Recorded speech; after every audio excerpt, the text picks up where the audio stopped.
Good afternoon, everybody. This is Agro, CEO and one of the founders of Splinterlands. Absolute pleasure to be here with you today.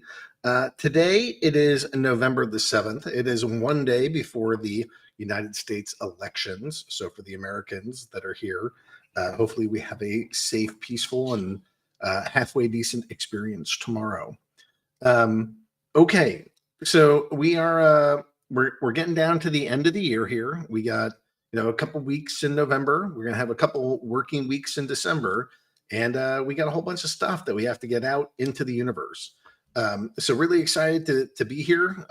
Thankful to the folks that are here and checking in with us, and glad to have the team members and the community come join us. So why don't we do a quick stand up, and we're gonna go let each person kind of just briefly describe what they're gonna be talking about. So. Richard, do you want to share real quick what's on the docket for today? Sure thing. I'm Hardpoint, or Richard. I am the CTO at Splinterlands. I'm going to be talking about the roadmap updates from October. I'm also going to be giving some updates on the tower defense and dropping some eye candy on tower defense. Nate? Yeah, I'll probably, I'm still pretty excited about Rudy. I don't know about you guys, but I'll probably focus a little bit on what's upcoming for Rooney. WeirdBeard? Talking all about tournaments and brawls, and excited about the very first Tier 4 brawl in the works happening ever in the history of Splinterlands. Hot damn. We got Brybro? Hey guys, Brybro. Going to just be going over the tentative plan for the release happening tomorrow. So that's kind of the high level of the show. We're also going to have on a lovely guest. You all know her. You all love her. She's WafflesKitty. So she'll be talking about DYGYCON here in a little bit too. And of course, Ron is going to come on and talk a little bit about Splinterlands TV and the great work that you guys are doing. So let's go start with Brybro. Do ourselves a little release update. Talk about what's going on in tomorrow's release. And hopefully he can just let us know what's happening, what's in the works, and what are we trying to crank out tomorrow. Sure, sounds good. Thanks, Aggie. So tomorrow we have a pretty big release again. So I hope everyone's excited. So just like last week, we're gonna again attempt to push out some tech modernization updates. I know I went over just kind of a quick overview of what that implies, and that mainly affects our logging, just how you log in, that type of interface. And it's also just going to be affecting a bunch of different pages. So like profile page, affiliate program page, settings page, a lot of those are kind of being affected by this tech modernization. So look out for that. Hopefully we got everything fixed after last week's attempt, and that should be going out tomorrow. Other than that, we got some, I would say, 3 big features coming out tomorrow. So first thing is going to be SPS Brawl rewards. That is slated for tomorrow. That governance proposal did pass just a little bit ago. And so that's finally, Cryptomancer got that all implemented, and that's slated to hopefully go out tomorrow. We have the first Chaos Legion legendary airdrop, Kane. I know that was released just last week by Nate. And so that's actually triggered to go off tomorrow, I think shortly, just right after the release. So there will probably be an announcement when that gets closer. And then we also have the Lux Vegas shop page going live tomorrow as well. In case you guys didn't see the announcement, I know Chatter posted it earlier today, but all that information is live. So check the official announcements page. And then other than that, check out the shop page, because there will be a timer for where you'll be able to buy the new Lux Vega neutral summoner. Other than that, we just got a few bug fixes I want to kind of throw out there. So the first thing is going to be we got new rule set abilities. So before, the Thorns, Return Fire, Magic Reflex rule set abilities, if you played with them in battles, the actual abilities didn't show up in the battle. That's being fixed now that you can actually see, those rule sets being applied on the cards. Those rule sets also got their names changed. So typically we like to add, I guess, more lore-related names to these rule sets rather than just being Thorns. So like, for example, Thorns is being changed to Briar Patch. So look out for those. And then Other than that, we got Transact that's being fixed for production. That's been broken, I think, for a couple weeks. But our devs were able to figure out what was causing that error and resolve that. And then I don't know if some maps have encountered this, but before there were some rare situations where you could out heal fatigue rounds. And if that was to happen, you basically would have an unlimited battle, and that would cause the system to actually, I think, it caused it to draw, but then force your next two battles to surrender.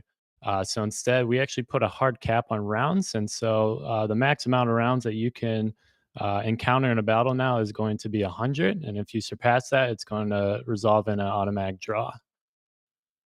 So that was a lot. So feel free to ask questions in the chat, but that's everything that at least is tentative to come out tomorrow. Yeah, the dev team's kind of killing it. I mean, I don't know what to say, but there's a lot happening. Yeah, and so Dishonesty is clarifying. Wait, we're actually getting SBS Brawl rewards tomorrow? Yeah, so the code itself is going to be released, and I'm pretty sure the team is trying to whip up an announcement as soon as they get it all finalized. But I think what's being discussed right now is whether, because right now I think we're 10 plus hours away from the next Brawl cycle starting, and we're not entirely sure if rewards are actually going to go into play with this Brawl that's about to start, or if it'll be the next one. So I would just say stay on the lookout for an announcement once that gets finalized and determined. Pretty awesome. Anything that you yourself are personally excited about in that kind of set of release pieces? I think the SPS Brawl rewards is one of the bigger ones. I know that's been one that's been getting a lot of attention, and a lot of people have been waiting for that. And yeah, I'm excited for Lux Vega too. Because I can't wait to get my hands on one of her. Yeah, the thing that's crazy about Lux Vega to me is that we're giving 7 days. Like you get 7 days to get Lux Vega. If you want Lux Vega, here's a week. That's it. And then after that, Lady Luck is gone. So, if you're planning on getting her and you're hoping that that's going to be your thing, you better get in there and get there quickly. Okay. So thank you, Brybro. I appreciate you kind of keeping us up to date of what's happening. And then why don't we go into words with Wizards, and we can go bring on Hardpoint and see what he's got for us coming on up here. Hardpoint, welcome to the show. How are you doing today? Doing good, Ag. Doing good. Excited to be back, and I think this is the first time I've been on camera since Splinterfest. So really had a great time out there with everybody. Yeah, wasn't that the best? How do you not like? I don't know. Looking forward to the next one. I do think there's going to be another one in 2023, as that's going to be our 5-year anniversary, and we got to go party it up again. Team's kind of trying to think through that one. It'll be fun. I'm looking forward to it. It was super fun to meet everyone out there in the crowd and shake hands and see faces for the first time in a lot of places, meeting people for the first time. So that was really exciting. A lot of community members that came there. Really appreciative of all of them. All right. So we got a couple things that we're going to talk about. So we have kind of general roadmap updating, right? That's part of this. Yep. I do have, when it's going to be impossible to go talk about general roadmap updating without actually going through like what is tech mod and how does that fit into everything else. So maybe we can get some ideas there. And I think there was a third thing too. Wasn't there one more piece that we got to talk about? We got a bunch of exciting things on the roadmap. We got validators, we got Rooney, we got land, and the land has non-card market and tech modernization. So I'm going to cover all those, so we can get all those in the mix. All right. Well, why don't you take it away? It looks like we're going to go start with tower defense first. So, Okay. What's up with tower defense and what, just a quick reminder. Not everybody knows what it is. So why don't you start with what is tower defense, and then where are we at with the project? Awesome. Well, we're just calling it tower defense. Like you said, it's one of our projects that we've spun up with a partner of ours, Double Coconut. They're helping us build it out on the platform, on the Splinterlands platform. It'll be built in-game. It'll be a game within a game. So we'll be pretty excited. So you'll have the standard, collectible card game that's Splinterlands, and then there'll be another section of the website where you can go play tower defense. And right now that's a working title. Tower defense is just what it is. We have a real name that's in process of going through all the legal shenanigans to get trademark and all that cool stuff so that we can reveal the title. I'm really excited about the one we have, and hopefully it makes it through all of that rigor. So we've been working on it. We started it back, it's actually been a couple months through ideation, and then we've actually started full-time development on it in early September. We had the pack sale end of September and sold out within 12 hours. So that was really exciting. We have, so we shared an update at Splinterfest, and I know that I don't think those videos have been posted yet, but there's a tower defense update that we showed off at Splinterfest, which was pretty exciting. I have an updated video that I wanted to share with the community. It's a short one, a short little clip of the actual in-game engine running with updated assets and art assets and monsters and fiends. So, Rondon, I don't know if you can hook us up with that, show that off. It's really exciting. We've been doing a lot of polish on both the back end, front end. We've built a map editor for the game, and so that the level designers can start working on the levels. What you guys are seeing on screen here is some of the new towers getting upgraded art. You're seeing some of the fiends that are attacking you actually get updated art assets, animations, and that on screen. You're seeing those tower animations be a little bit crisper. The paths have been cleaned up. So this is just one of the several maps that'll be, final in the final game when we get that live. So really excited to see it. The art's looking great. Really, really happy with the team. We have over 20 to 30 people over with Double Coconut Land working away on this game, and they've been doing an incredible job. I also have some other really cool art assets that I can share. We have a couple cool things here. I'm going to drop them into the Discord chat so you guys can see that. Here's the first one. I'm going to drop a tower. This is PD Eye Candy here for you. The Eye of View is a temporary working name. So you guys can kind of get a feel for kind of the quality of the art that we're kind of working for. This specific one is actually pretty cool. I'm looking for it to be animated because all the little eyeballs on it will be moving when they're animated. Kind of gives off a, Sauron Tower kind of feel. But, when I saw the art for this, I was like super excited. I told their art director I loved it a lot. I think they do a great job. I have another one here, another little tower to drop to you guys. It's called the Slime Lord. And still in progress, but kind of gives you guys another idea of another tower and its art, and kind of going for this Tim Burton kind of darker humor with this version. That's why we called the packs Nightmare Packs in this first one. So really cool art. Really impressed with the team, and you can see Slime Lord with the his projectile there is also rendered, kind of giving you an idea what that'll look like.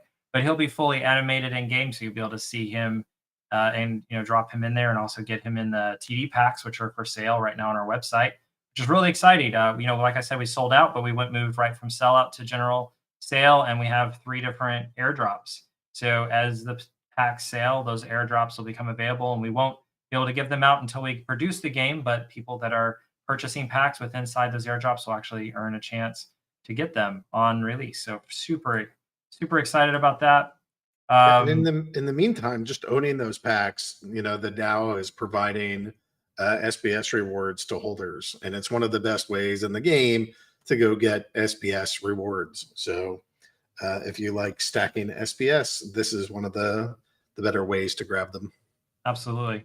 So really excited. One other screen, I was debating with showing this, but we're just moving so fast. I really wanted to show the community kind of the quality of where we're going to end up with the game.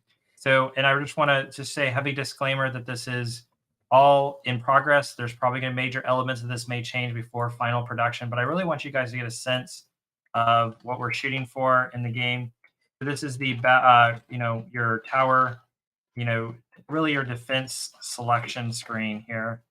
And this is a working concept that is still polished, but I want you guys to get a feel for kind of like what the screen might look like as you're preparing to, select your towers, what it's going to look like. There's a lot of information on here, and I kind of break it down for you guys a little bit. So when you select a battle, you're going to pick a difficulty level or a league that you'll participate in, and then you get kind of these rules at the top. You'll be able to look at all the rules that you'll have to build, pick your towers that you want to try to fight against that that rule set. And very similar to Splinterlands, where you have rule sets for every battle, you're going to have rule sets, which means certain towers will be available, certain towers won't, certain spells will, certain spells won't, etc. Different types of fiends will come that you're going to be facing, so you'll want to select the right towers to match up to the rule set. So, and then you can see in the middle, you can pick your towers, your spells, and your heroes. You'll see all this. A lot of this, like I said, is still in concept, so we're still moving it around. But I think this really gives the community a good feel for exactly like the type of quality that we really want to show off in this game that we're putting together. And we're really, long term, we really want to get Splinterlands to look to this level of quality as well. It's just something that we have a huge code base, huge app that we're building on. So this kind of stuff is going to take longer for Splinterlands to get to, but it is the direction that Nate and his team are working to take us to. And I know they showed at Splinterfest, they showed some amazing new UI screens for land and for non-card market. And I think like all the direction of Splinterlands is just upping the quality and for the community. So I'm really excited to share those with everybody. And, there's going to be a lot more fun stuff as we move forward with tower defense. Pretty excited for cat rain, being able to go rain down cats on my opponents. I can see that sitting there. Also really like the rule set of very long rule of combat name here. I get it. We got to go check them all out, but that's pretty fun. So awesome. Yeah, cat rain is going to be pretty exciting, and I'm excited. I actually went through the other week all the different spells, and there's definitely some pretty hilarious names I'm sure the community will really enjoy as we reveal them. Yeah, the Double Coconut team definitely has like an appropriate level of snark for this. So kudos to them. Absolutely. Okay, so that's tower defense, but that's not the only thing we're working on. What else are we working on? So I'm going to drop this. We updated our November roadmap. I just dropped the link to where we keep our roadmap. I'm going to drop that, and I'm going to drop back out here 1 second. If I got it right here. I think I do. Splinterlands, here it is. Sorry about that. Yeah, so we got a lot of things going on as Brybro was talking about some of the stuff that are going to hit in our next release. If you guys click on that link I just shared, you guys can see the updated roadmap. Some of the things that I just want to highlight, the team was really hard at work the last month, and I just want to kind of quickly run over those things. Some of you guys are super busy, so you don't always catch everything that we're doing. We released the mobile app on the Samsung Galaxy Store, so that's another platform that Splinterlands is now available in. We were also released the Splinterfest titles, the Gambler and the High Roller, and those were linked to, were offered to people that attended and paid for a certain level of tickets. We got Coinbase support for BTC, ETH, and others for credit purchases. Validators, we've got the bridge active now, which is really exciting. A lot of good progress on that private net sorry, 1 second. Hold on. Ron, can you put up hold on 1 second. Give this Ron, to I you. put in a link for the roadmap. Can you pull that up? Oh yeah, someone, Aggie, thank you so much. And so just highlighting this, that we got validators, which is still in progress, but definitely made some huge amount of progress. We got it live. The bridge is active. We've got a bunch of things running on it, like tournament payouts, SPS credits, and SL Chaos Legion bonus pack vouchers. So a lot of stuff going there. We got making huge strides on validators. Really excited to see the team that. Another huge thing that everybody's pretty much aware of, but like Rooney was a huge lift for the team over the last couple of months. So it was exciting to see the whitelist go live, where people are able, that were in the whitelist in September, were able to mint their Roonies. And then we also went for the public whitelist when also active last week. So super excited about seeing that go live. The art's been really incredible. It's great to see all the Roonies. I know the team has been sharing their Roonies with each other, and we're excited to see where that's going to go. And I know Nate's going to be talking a whole lot more about that in a few minutes, so I don't want to steal his thunder. We also got some alerts out for the proposal votes, and man, we've got all kinds of proposal votes out there. So if you guys make sure you stake your SPS and get in there and give your vote, because your vote counts. It goes towards what what the DAO is doing for different aspects. So we definitely are looking for your feedback. Yeah, I want to, when it gets to WeirdBeard's turn, I want to go spend some time talking about proposals and what that looks like with him, because he's always so clued into the community. So hope to have a little bit of that discussion there. Yeah, and speaking of proposals, we had the SPS rewards for land and tower defense packs go live.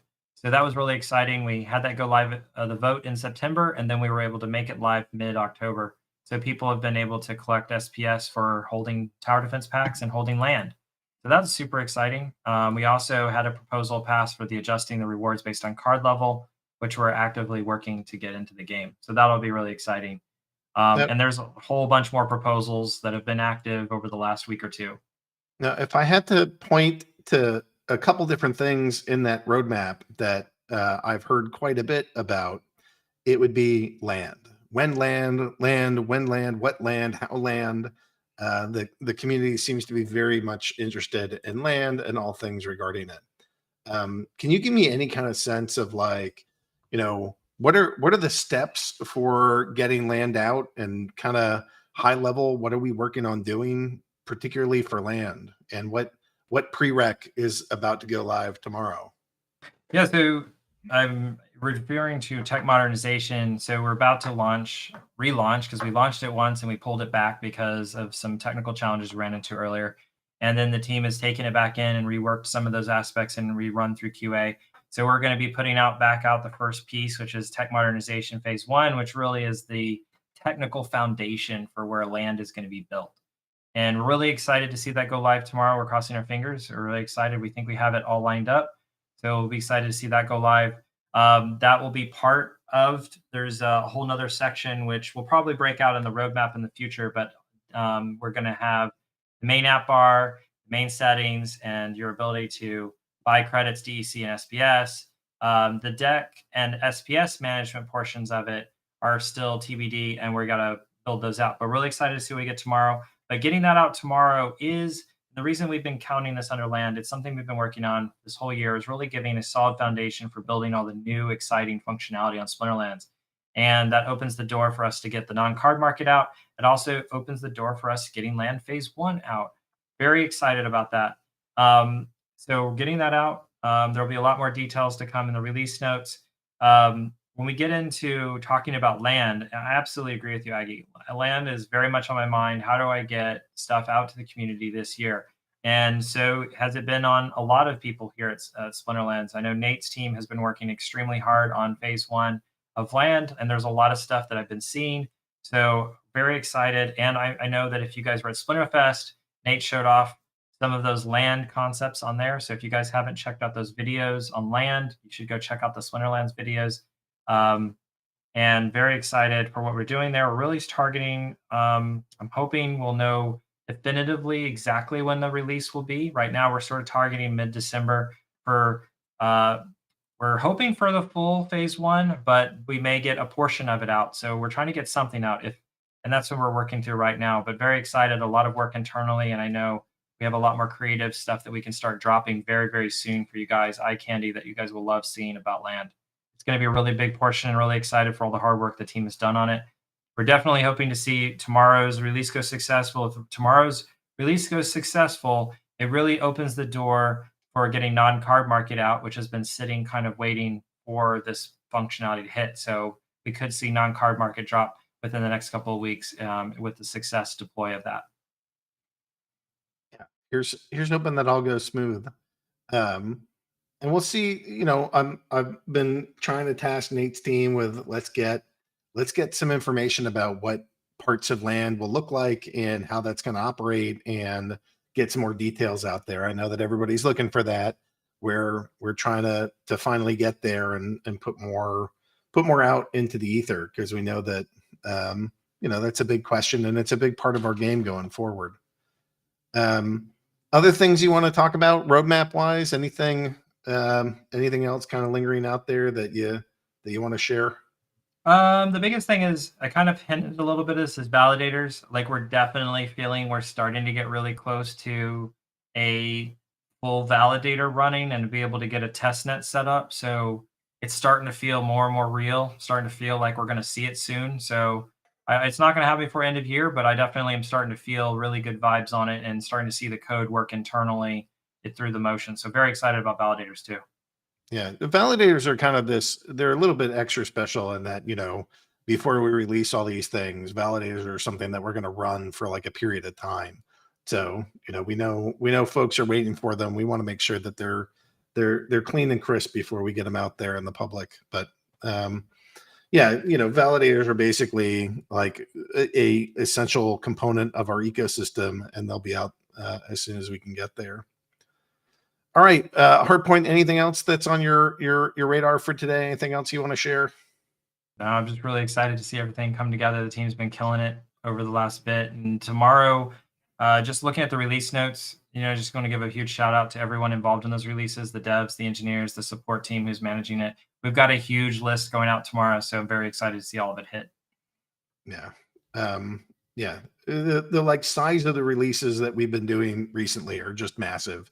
So kudos to the team. Thanks for getting it cranked out. And, you guys are really doing a great job. So, I know that there's, I'm trying to get some work done to make us even leaner and more efficient. But honestly, this is the fastest that our team has ever been coding. So thank you to you. Thank you to Creative for cranking that stuff out. And thanks to the dev team for kind of putting this stuff together. It's been pretty amazing to go watch this and see where we came from with like me, Matt, Nate, and Manser to this whole org. So it's cruising. Thanks, Aggie. All right.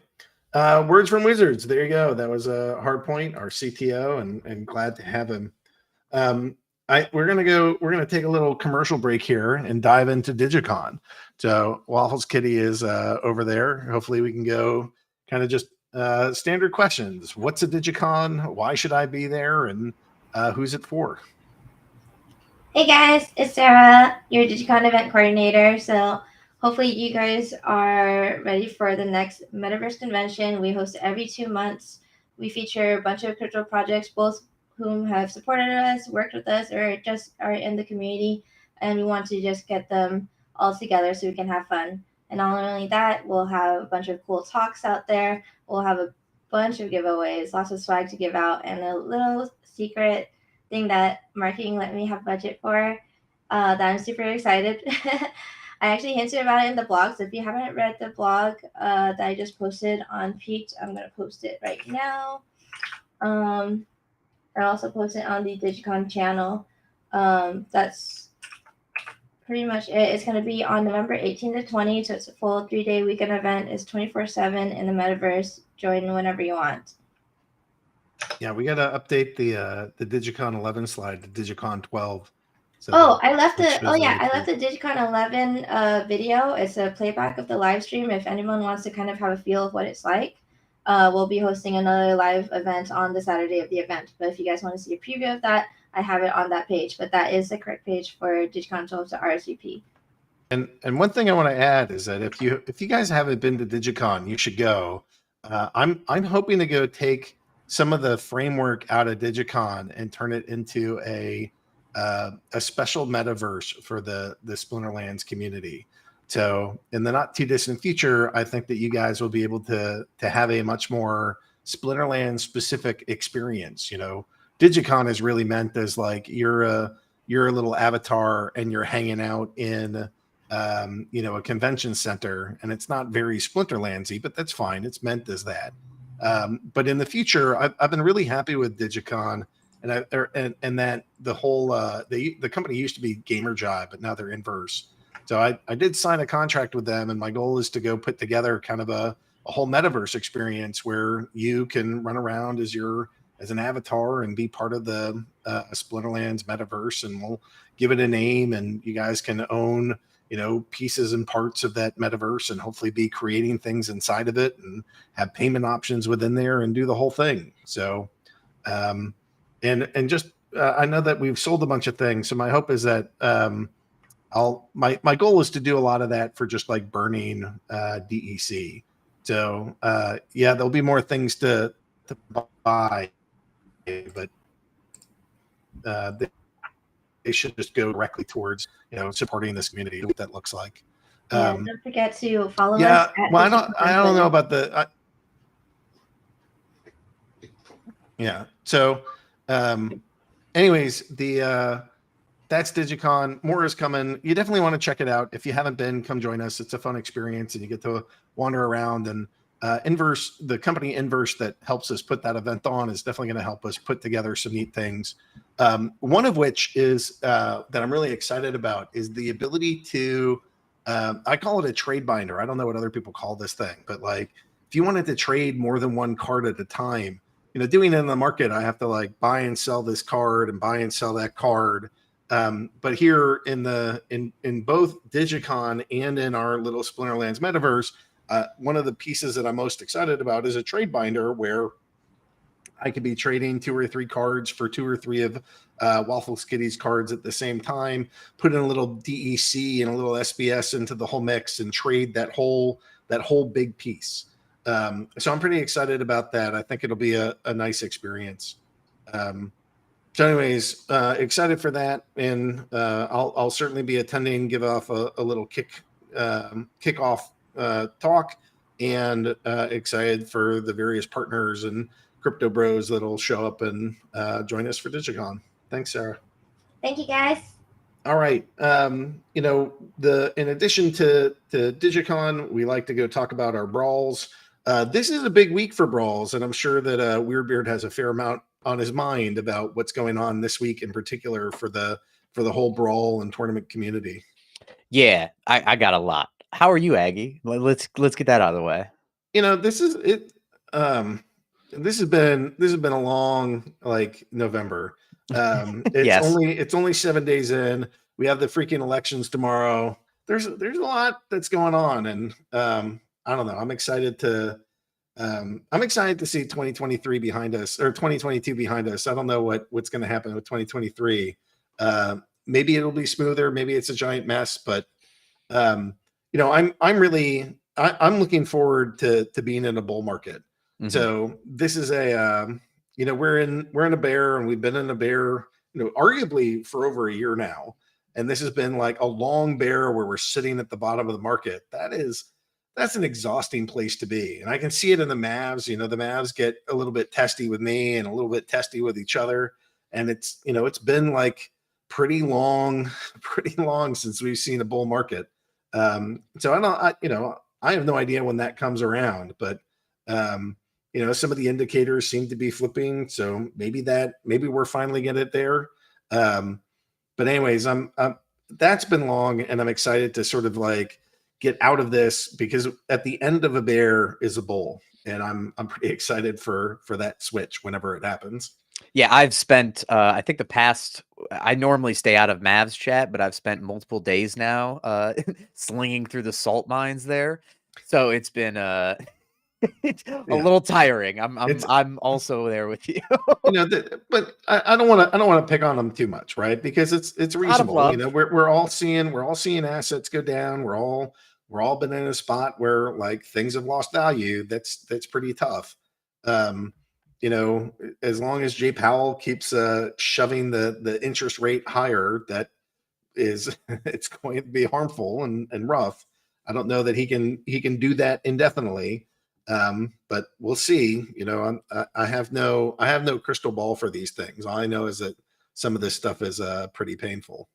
Well, let's talk tournaments and brawls. The first thing off top we can talk about is SPS rewards being introduced into brawls, which is dope. It's going to be maybe not seismic shift, but it's going to be a pretty large change, especially because we're looking at one of the first ways to really incentivize guilds to finally move up the totem pole, right? Like that's been one of the biggest issues that we've sort of faced with the the guild and brawl system as a whole, is that we were always seen as like, well, if there's not enough guilds, it makes no sense to be able to go up, right? And so we've never gone higher than tier 3 in our guild brawls. And we're definitely going to start seeing tier 4 brawls now, which is the very first of its kind and is actually very exciting.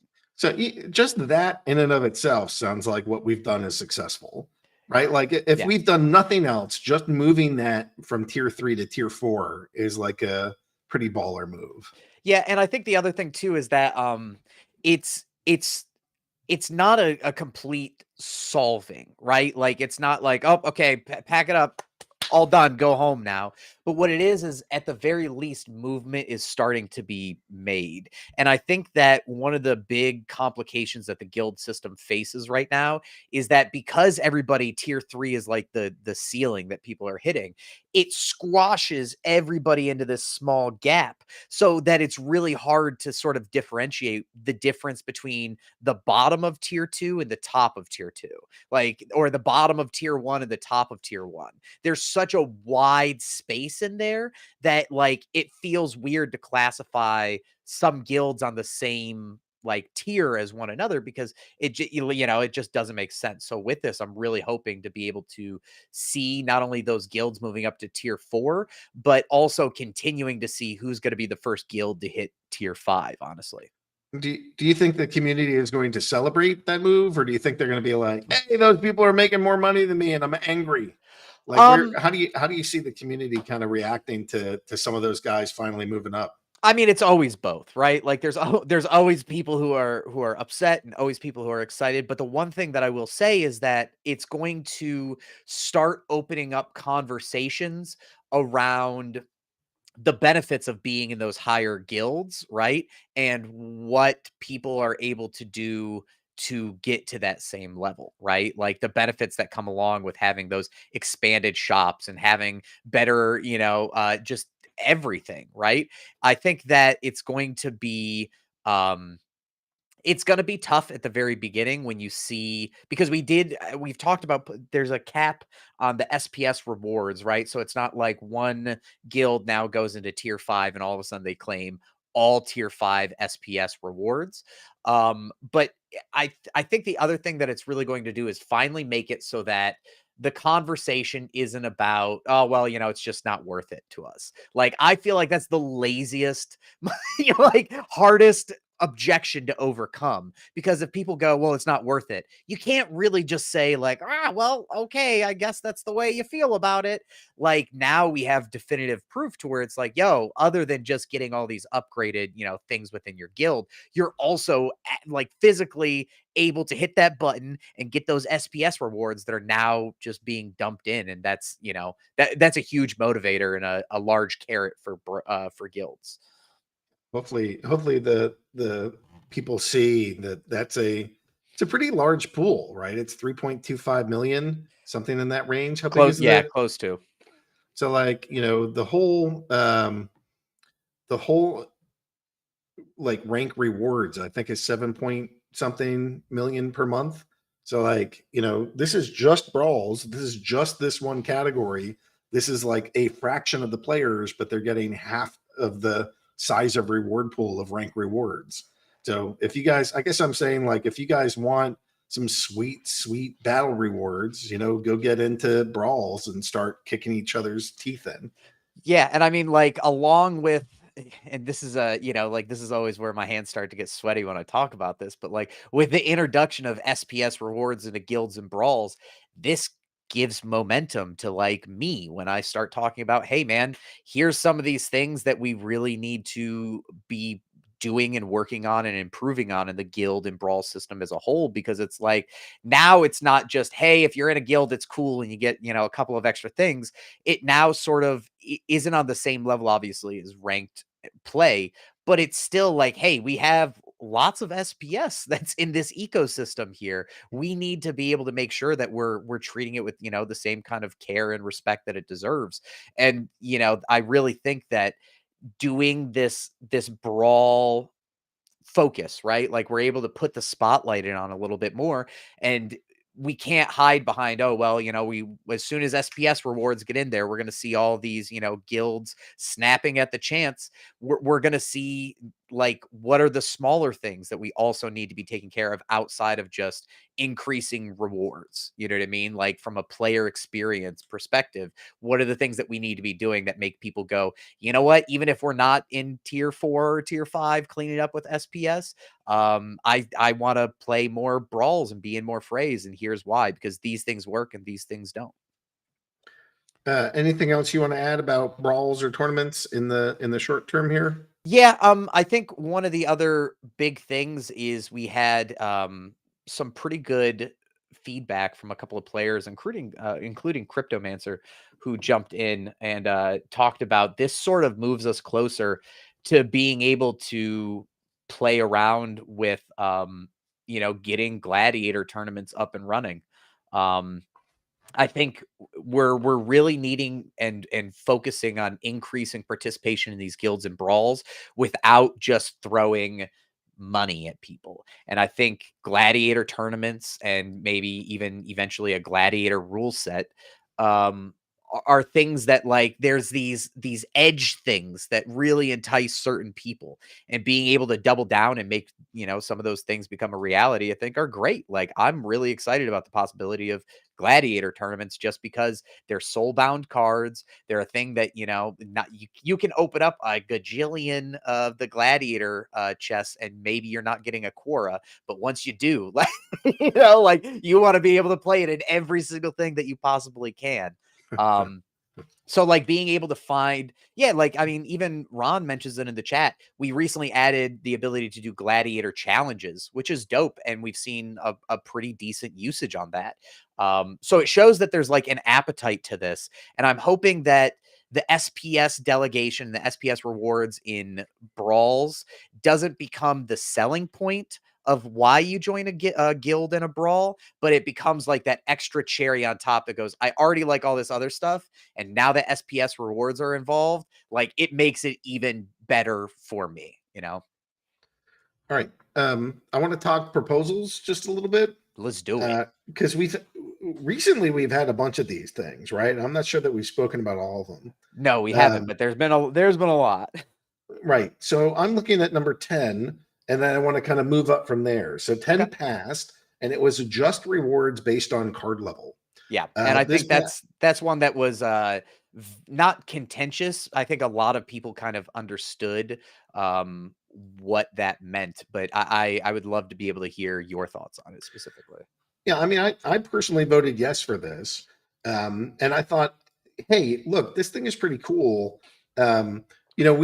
The argument's always been something like, I'm a genius player and I should be able to earn rewards whatever my level is.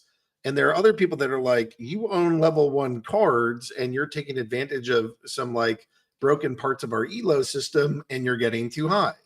And so this actually feels like a pretty good compromise between both of those positions of, yes, you can earn higher than your current card rank, but it's not infinite. And I feel like that's a pretty good compromise between them, and I'm glad to see that the community was in favor of that. Definitely. That is that about your take? Does that seem? I think so. I think that there are some concerns from players that felt like, oh well, that makes it if I don't have totally maxed cards, I'm gonna be screwed. I can get into gold level tournaments and ranked battles, but I only have X amount of kind of leveled up cards. But I think it's like it's eating your broccoli. Like, it's not totally fun, but when you look at it, like, it just makes sense. I think is what the sentiment that most players had, is that you should be rewarded for having those maxed out and higher level cards, because that's what we want to encourage players to be able to do, is to not just get a card and sort of coast off of it. Next up, we have add SPS rewards for guild brawls. So that passed. You seem like you are an enthusiastic supporter. Yes. And so is 87% of the vote. So seems like a pretty strong contingent. This wasn't meant to be, this isn't like a radical departure from the white paper or anything. This is totally in line. And this was really just like, what are the specific details of how that's going to work? And it seems like the community liked the approach that the Splinterlands team put together and that the DAO finally approved.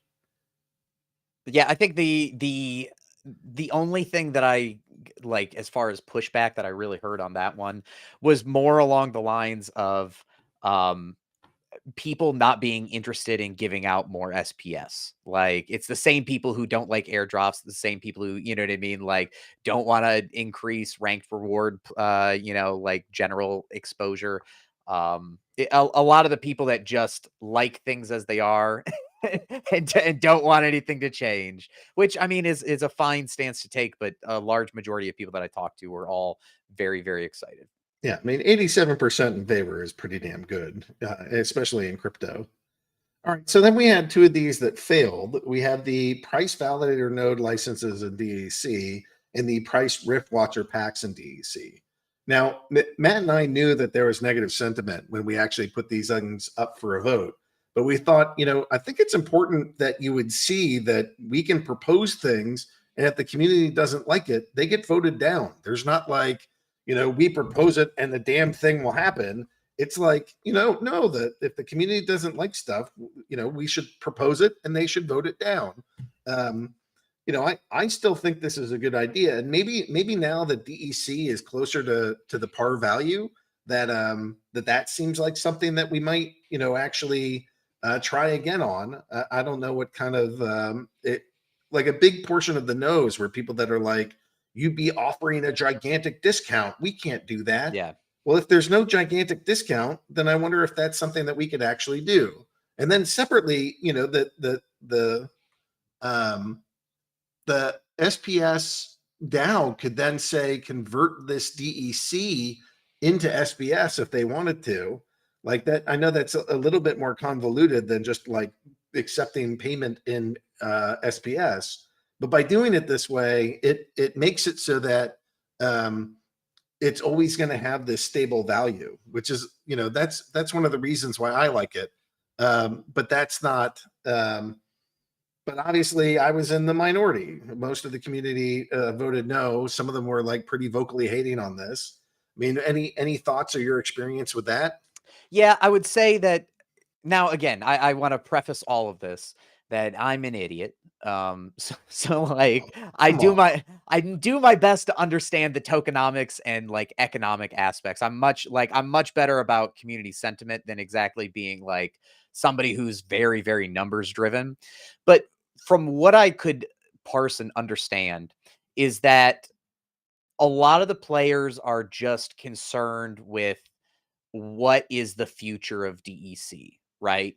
Like like even down to the fact of like maybe some people have asked for the ability to repropose certain things that have been voted down with slight tweaks, right? Like that they are like almost there and just on the cusp because DEC has seen a bit of a rally and it's getting closer back to peg and everything. And I think like if the price of DEC was different at the time that it was sort of proposed, I think we might have had a little bit of a different, it might have been a little bit closer, to be honest. But I really do think that like at the end of the day, a lot of these proposals that seem to be the most contentious ones are the ones that people like have to expect nuance on, right? I see these proposals, the ones that like greatly pass or greatly fail are great for temperature setting. Whereas when you deal with like nuanced ones, when it comes to like DEC and getting DEC closer to peg and whether or not we should be allowing, like discounts on certain purchases, that's where, players just sort of have their eyes glaze over and they want to be able to understand what it is in one sentence as opposed to like educate me. I want to know more about it. Well, that's fine. It failed for now. I think it's hopefully, there's always a bunch of haters that are like, the Splinterlands team will do whatever they want. The whole thing is terrible. It's a cartel and it's just aggro doing what aggro wants. And like, no, I mean, I voted yes on both of those and they clearly both failed.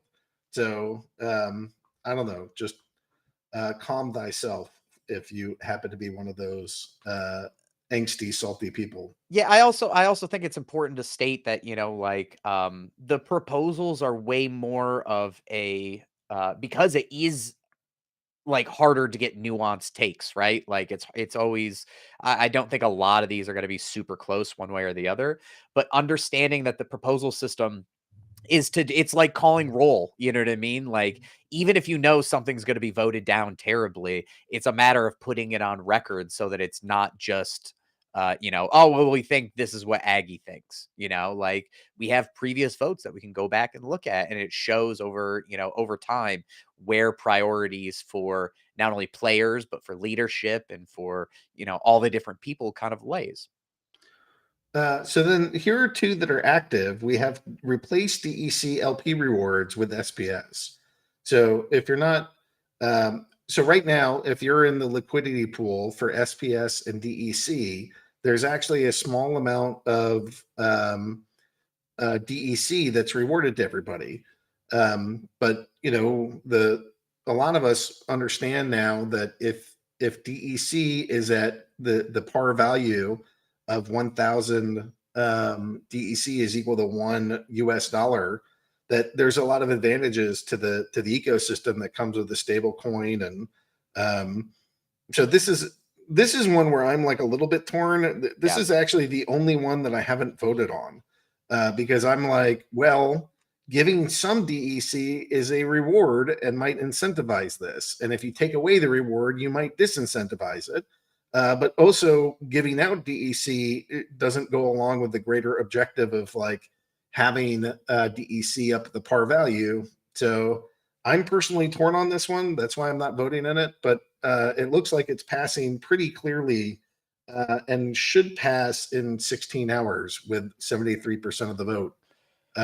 Has this struck you as highly contentious, or what have you seen? Yes. Yes. I think that this is the most recent ones after, like, I think every proposal after the Burning the Chaos Legion packs that I've seen has been like pretty like street brawl contentious.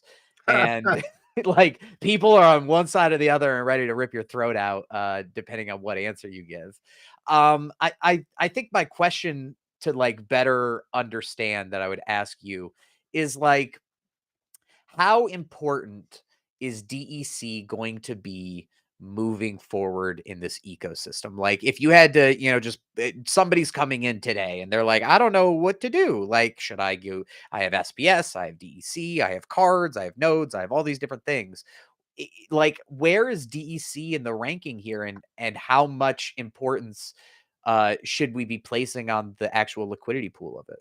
I mean, I don't think owning DEC is like the world's most important thing. I think it's like a transactional token or a store of value. It's designed to be at peg. So, of all the things to put your money on, I wouldn't tell you, put it on DEC, it'll go up 1 billion X. Like it's not at all what this thing is designed to do. It's meant to be stable.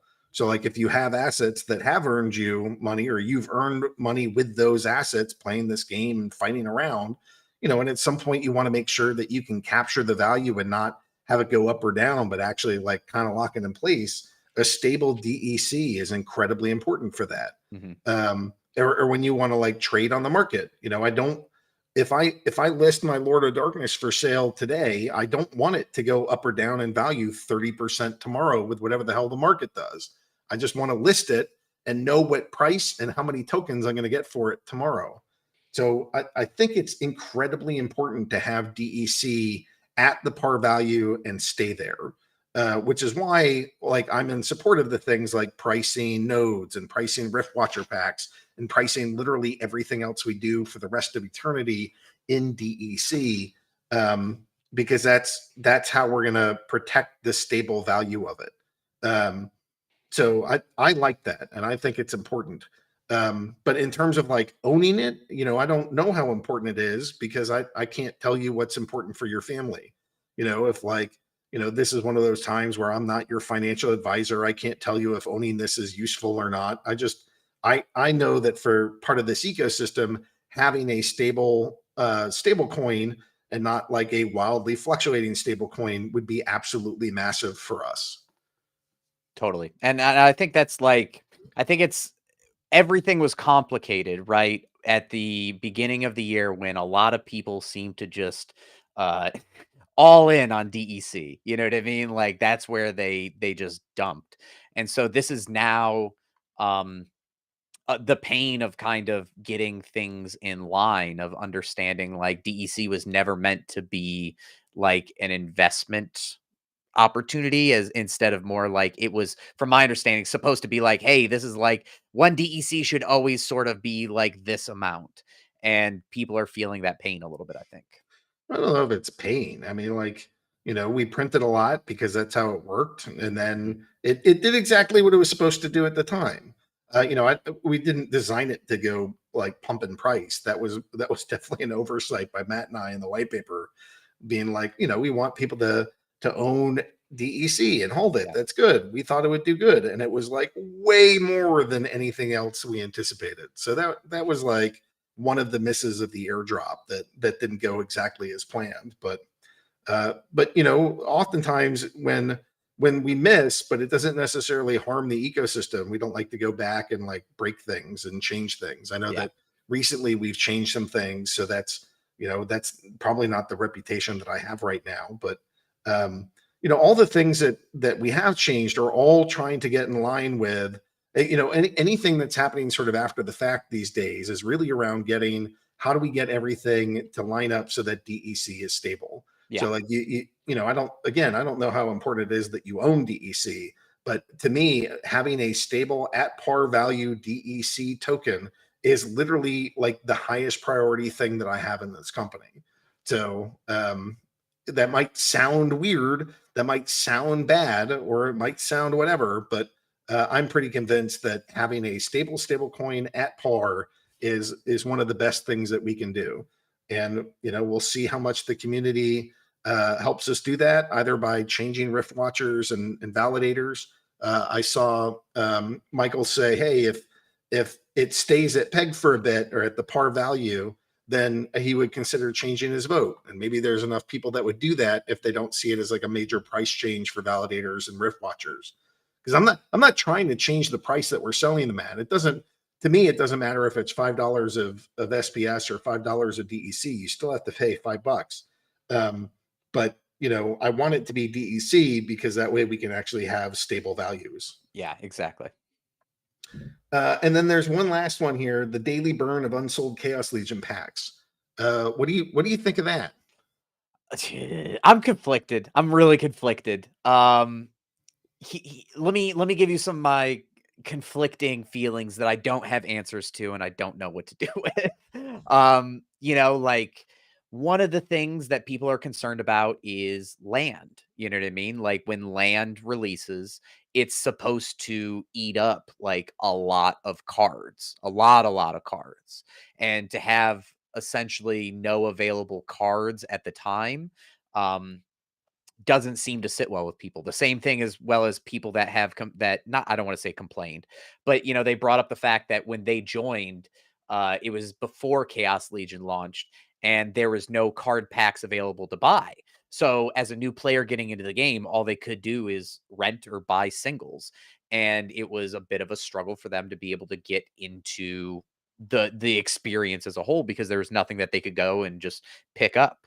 One of the other things too that I've heard or like have contemplated and discussed with people is, if we are to get rid of those cards, it also sets kind of the precedent of the like, did Splinterlands miscalculate the demand for packs, which I don't think that we did, especially for the time that it was conceived and launched. But like you want new players to be able to have cards available when they discover the game, and getting rid of getting rid of Chaos Legion packs, I think sort of just makes it so it's a little bit harder for those new players to have opportunities to be able to get in and have cards available to them. But again, like I don't have solutions to that, and that's sort of the things that I've heard people say. I don't know what your feelings are on it. Yeah, I guess the two things, we started launching a bunch of new products, and that slowed down the amount of people that were buying Chaos Legion packs. And when Matt and I are forecasting how many card packs are people are going to buy, we did not assume a year-long bear market, of which 6 or 7 months of it would be at $19,000 Bitcoin.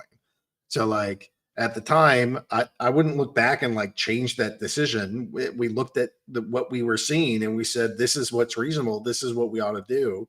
But it's been brutal, man. This has been one of the, we've survived like 2 or 3 bear markets. I think this is really the worst one.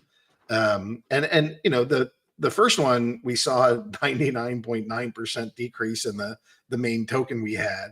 But it didn't feel like it lasted this long. Like it was terrifying at the time, and then we got over it. And this is like, oh, it's been, I don't know, 7 months now that we've been sitting down here. This is pretty exhausting. So, you know, in that context, not picking on me and Matt for like our forecasting, because I can't, you know, I don't know, unless you're like Jeremy Powell or Jerome Powell sitting at like the head of the Fed, I don't think that you necessarily know what's going to happen to the economy over the next like year. You know, so we just don't have the vantage point. So we do the best that we can. And I think it makes sense to have, you know, here, what I ultimately want is 12 months. Every 12 months, we have, you know, 9 months, which is our target. And then we have 12 months, which is like the drop dead time. So I would like to see, you know, it's a little bit weird because we already released Chaos Legion. But going forward, I want to see something like we're anticipating 9 months of sales. This is a number of packs. Maybe we do 2 months, 1 or 2 months of packs that are in fatigue rounds after that, where we start burning, you know, 2% of the supply that's remaining every day until they're gone. And then there's at least 30, if not 60 days left before, you know, in between packs, so that there's no new release and there's a period where it's not there. So I'd like to see something like that, where we have 9 months, maybe a month or 2, somewhere in that range, where there's fatigue rounds, and then it just nukes whatever's left. So that seems like the way that I would want to hit it, to make sure that there's enough cards. If we overestimated, we'll reduce the amount, and then eventually they're all gone in front of the next edition coming out, you know, basically exactly 1 year later. That's where I'd like to see that. And You know? I also, let me selfishly speak out here. One other thing that I think would really, you know, be in the future. I would like some Chaos Legion packs to hopefully be available when we launch a draft mode tournament. Like if we have a draft mode to where people, the only way that they can get, you know, leftover Chaos Legion packs is to enter into a draft mode or something similar to that. I think that there's that it's like, instead of blanket burning everything, that maybe it's burning some and setting others aside for specific tournament related things or brawl related things, or even prizing mechanics and different things. Like I said, I'm a little torn on this one, especially because, again, like, I hear a lot of concerns about not having enough cards for land, but then it's like, you know, at the same time, there's a lot sitting on that market there. You know, being able to kind of use a multi-pronged approach instead of this or that. My motto is always this and that, you know? Well, I'm not sure what the perfect answer is here, but I thought, I'm going to vote yes to this one. I don't know if I have yet, but I'm going to vote yes. I think it's a good thing. And, you know, if you're holding Chaos Legion packs, which most of our players are, you know, this is going to enforce a higher amount of scarcity for your cards. So I know that there's other things that we want to do, but yeah, I think it's going to be advantageous for a bunch of folks here. Definitely. All right. So that brings us to the end of the proposals. I think that we talked a lot about the brawls. I think we're pretty good for right now. Let's I think the next person I want to go hop on here is Nate, but WeirdBeard, if there's anything else you want to add, hit me. The last couple things that I will let you know about is I put up some stuff for voting in both the tournaments channel on Discord and the Mavs chat over the weekend, sort of trying to gain an understanding of like marching orders from our players, where they think that we should be on the tournament side, at least, directing our energy. And the biggest, like, it was an overwhelming majority of people voted saying that they are looking for new tournament modes. New tournament modes is the huge thing, with a, you know, like, fairly little bit behind it, the esports like esports package development of how we do it and the tournament system and the live tournaments and qualifiers. But I just want to put that on, on the radar of everybody, is that we hear you loud and clear that tournament modes motivate players to enter in and to participate. We saw that with the Ghost Card tournaments, the second largest tournament in Splinterlands history. And, we got to figure out how to get there and do it with the resources that we have.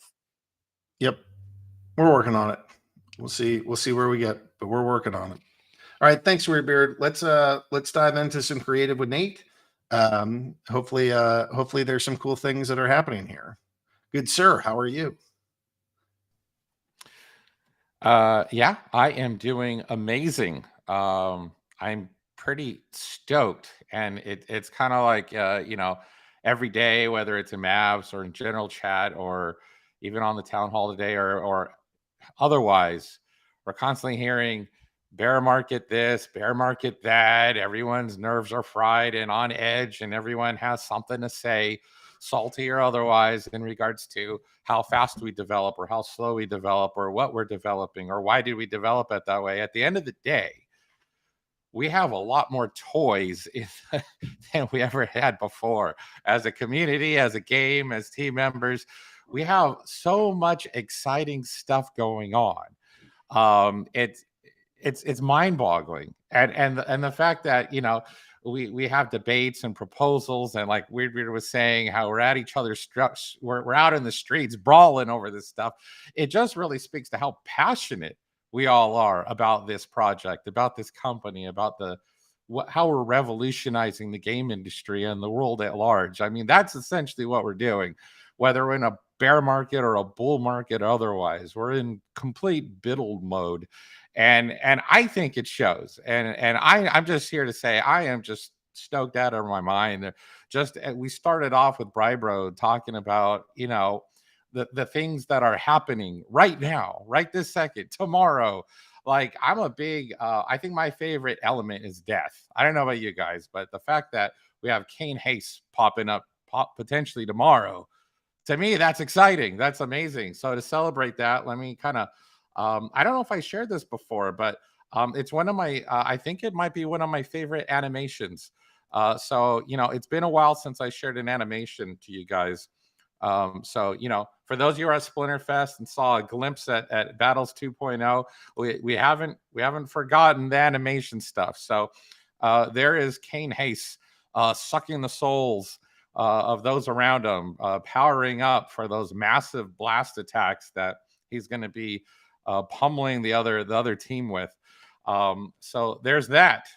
In addition to that, we're working on I think you guys mentioned earlier about the change in the reward system, the result of the proposals, the fact that everyone went to vote, the community and all the players went to vote, and they passed another proposal, the change to the card level and how that impacts your earnings in the league rewards. So that's actually something that's been on my mind for the past day as we try to look and take a look at what we need for MVP status. For what's the barest minimum we need to change the front end in order to make it clear that this is something that's different in the game now. So I think our first pass at it, first of all, it just speaks to the depth and complexity of our tokenomics in our game. I don't think people understand. Like, there's people out there saying, Web 2.0 and 3.0 and there's games coming out of the woodworks, big studios, small studios, people making games and adding a little element of blockchain or crypto to the back end, just a little bit, just enough to ride the coattails of what blockchain gaming is.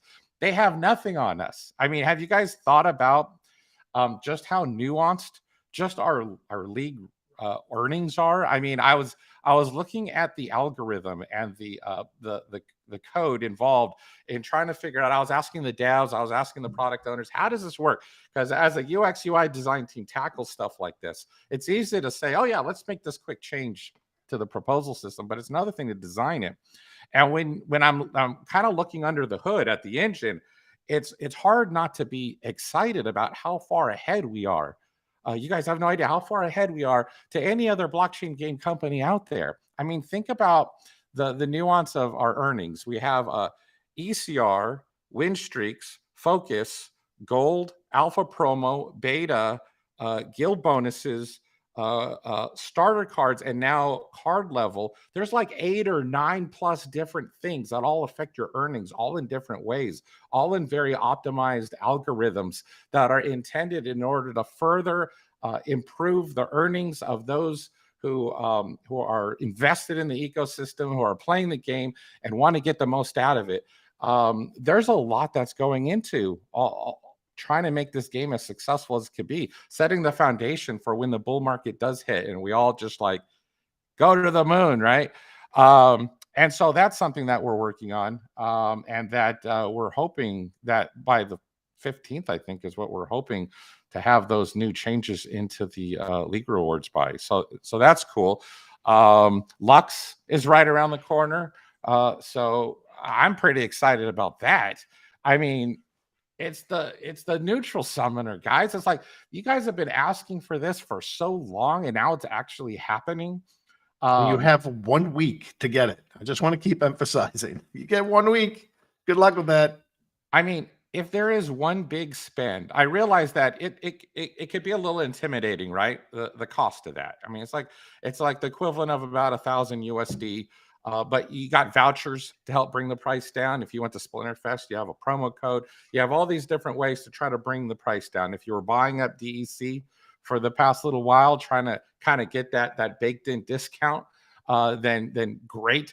But if there's one big purchase you're going to make, and I know, it's not like we haven't sold you guys a ton load of different things back to back to back on numerous things, but this is a great one. This is a great one size fits all summoner that could help those, whether you're a veteran player or a new player. I feel like that's a great thing to have in your collection portfolio, that summoner. So I would encourage everyone, get one if you can. I know I'm definitely going to be after mine. So and I think they'll rent reasonably well. Right. So heck yeah. I'm hoping to get a couple extras so that I can rent them out. We'll see if the community lets me. Oh, absolutely. I mean, talk about, even if you don't play with a card, you're totally right. Like, I would think that thing would rent all day long, 24/7, all the time. That should be a pretty in-demand card, I would expect. So, then you have Rooney, which I guess I could share some Rooney. We were trying to think of what to show on the lower page. And so we were like, well, since each Rooney is unique and looks different, what if we had a cool little lore image that had a whole bunch of Rooney on it? We just go crazy on this lore image. So I thought it was cool what the artist came up with. I'll share it with you guys just so that you have it. But that's what you'll see on the lore page. All the just Rooney just coming out of everywhere. All kinds of different Rooney. And then for those of you who last town hall, I shared with you guys an actual guide to all the traits. Unfortunately, it was like huge. It was like a gig. It was like so huge. It was pretty so big. In case you guys haven't been following the Rooney chat or didn't see what was pinned up there, I did come up with a more compressed version. So if you want that, go check it out.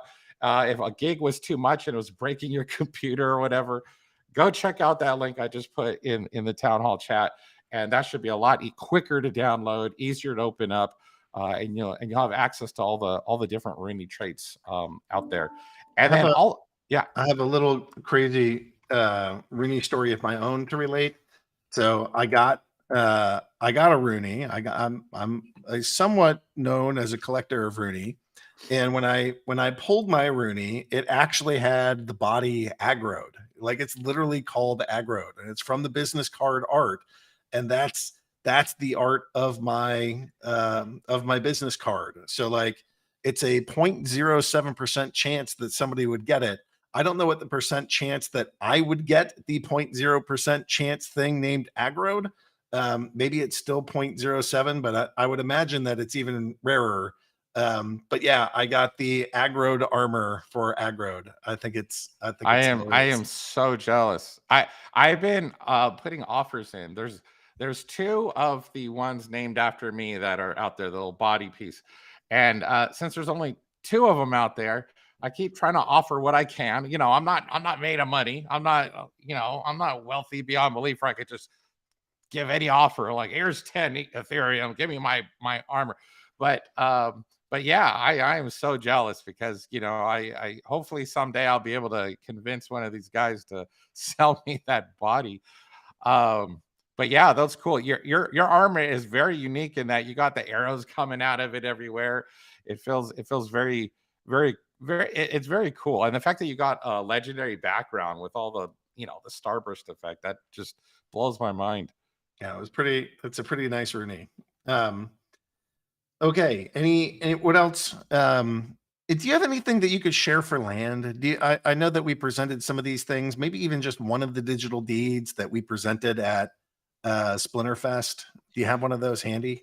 Well, I wouldn't say handy, but I will say that for those of you who are, you know, Aggie mentioned a little bit ago, and something he asked Creative recently is, look, I know you guys are working on the production of the video clips for the HyperX footage that's coming. It's just HyperX gave us like an absurd amount of content. Like, it's going to take us a little while to dig through all these camera angles and do the post-production work and get that footage to you guys so that you can enjoy it as if you were there yourselves. That's coming.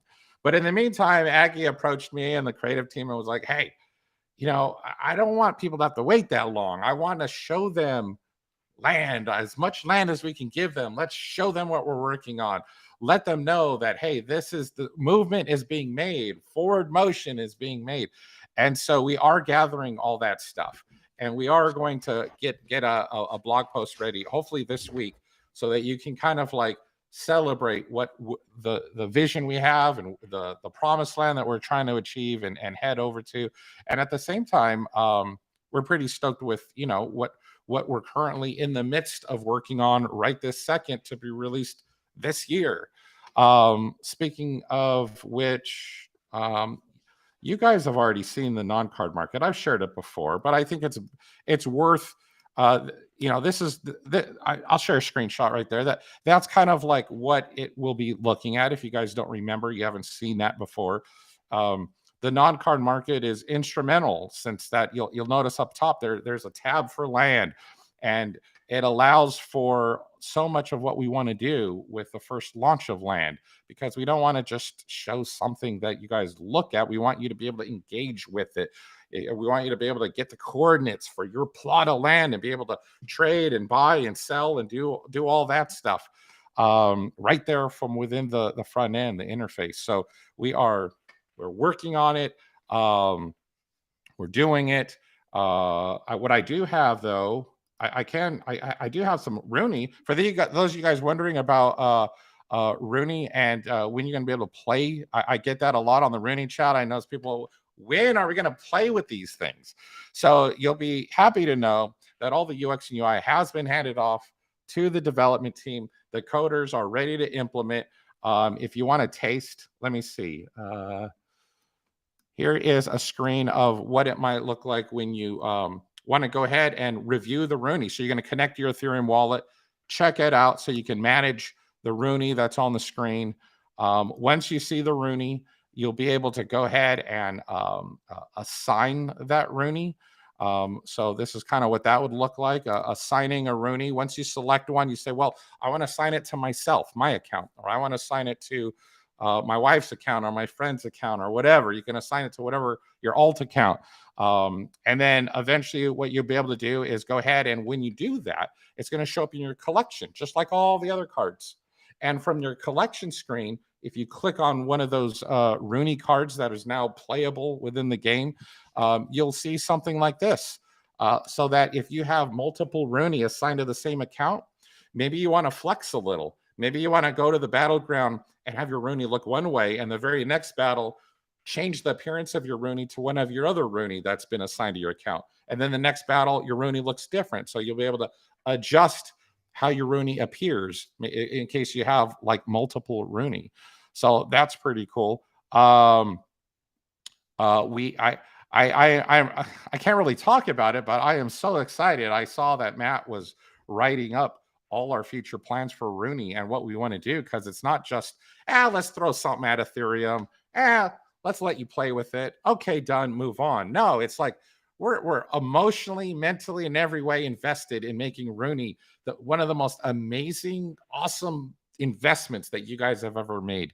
And so what we have planned and all the ideas just being tossed around and what Rooney could be in the future is just mind-boggling. I can't wait for you guys to read that blog article. And just to get you guys in the mood, I don't know if you guys have seen this. This was shared not that long ago when the general mint became public and that phase started. We released, we had Aftersound create the lyrics for this cool, catchy Rooney song. If you guys haven't listened to it, you got to listen to it. But you can't do it unless it's on loop.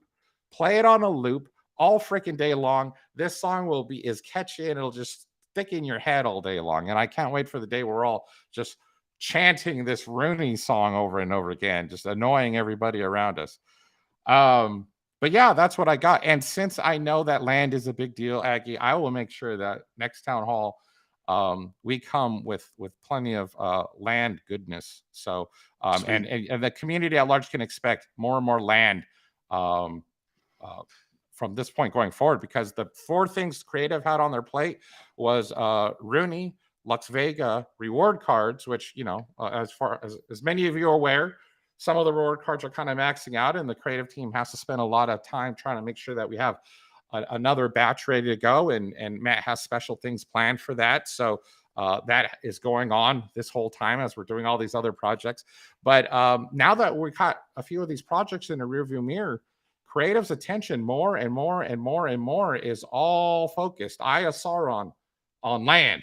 So that's going to be a big deal, and that's most of what I'll probably end up sharing more and more on these town halls. Sweet. Okay. Hey, I appreciate you taking the time to do this and come talk to us about Rooney.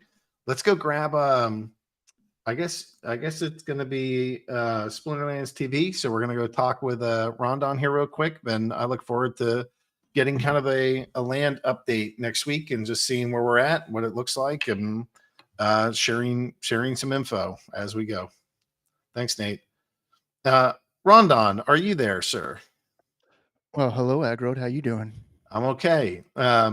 We got some shout outs. I'm gonna dive right into it. We got Big Barger 99, the one, the only, Boot Tops 18 coming in again.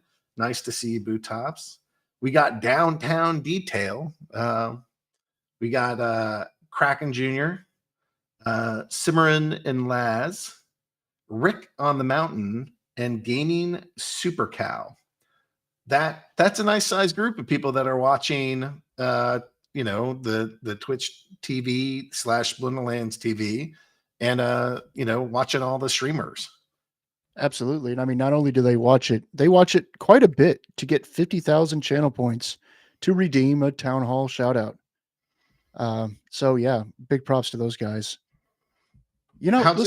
How's it going over there, Ron? Like, are people paying attention? Are they watching? Like, what's an average show getting for viewers? And are they hanging around the whole time? Is it just like 2 minutes and they're done? What's it looking like? Do you realize how awesome of a game Splinterlands is? I mean, I'm a big fan of it personally. Yeah. We can do 24/7 content and it doesn't get old. Now, it's quite a big feat that we have such an awesome community who comes out and does these streams and shows their passion, because guys, I don't know if you know this, but on streaming, you really can't fake it. The audience will always know if you fake it. And these guys just come out with a genuine passion for the game, and it really shines. And then also we've got an awesome audience of people who are just really enthusiastic about the game and want to watch Splinterlands content. And yeah, no, we actually had a little bit of a bump right around Splinterfest, where a lot of shows were missed during that. And we're slowly climbing back up, but we're somewhere between 30 to 60 people per stream has been what you could expect. It's pretty consistent, so it's nice to see all these people watching it. Now, is there is there a stream of the week? Is there something that we should be viewing right now and checking out? Absolutely. Let's go ahead and go right to that. So this week's clip of the week, one of Agro's favorite rule sets. Here we go. And you know what? I used to hate Murdompier. Oh, it's happening! It's happening again! Oh, I love it so much! It's twice in one little stream. Oh yes, we went to Trample City again. It's like, you know, Brock Lesnar takes people to Suplex City. I guess today Silence is taking people to Trample City. I love it so much. Yeah, that's definitely my favorite rule set.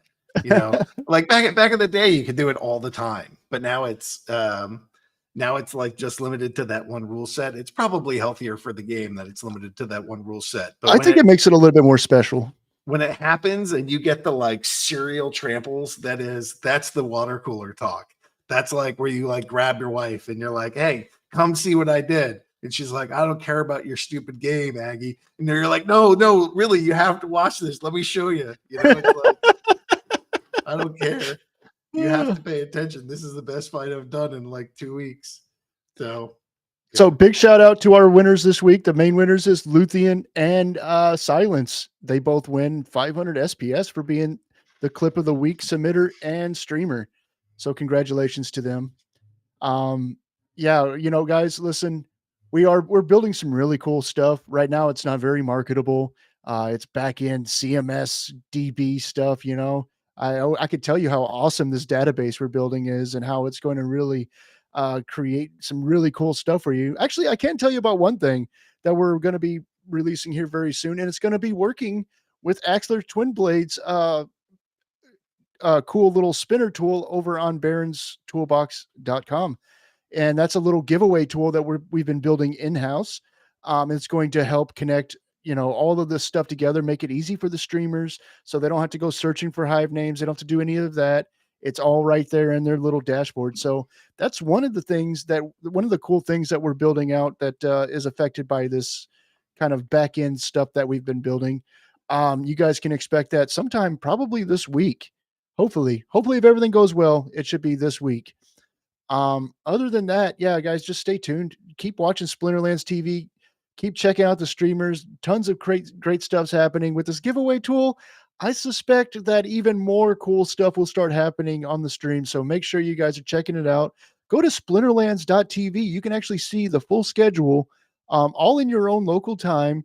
Everything's converted over. You can subscribe to shows individually with your Apple, your Google Calendar, your offline calendar. You can subscribe to Discord notifications, all sorts of really cool stuff for every show you want.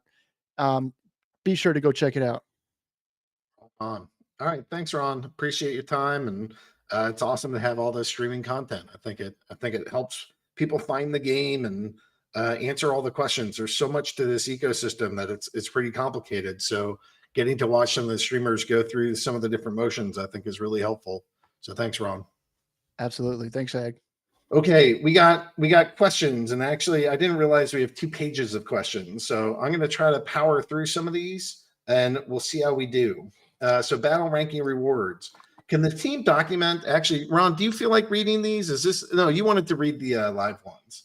So can the I'll read these. Can the team document how the rating point system in Splinterlands works? The formula math details on the support page are incomplete. Additionally, is a team looking at issues with the current rating system? It seems like rating system is outdated after many of this year's ranked battle changes, including changes to how ECR is calculated.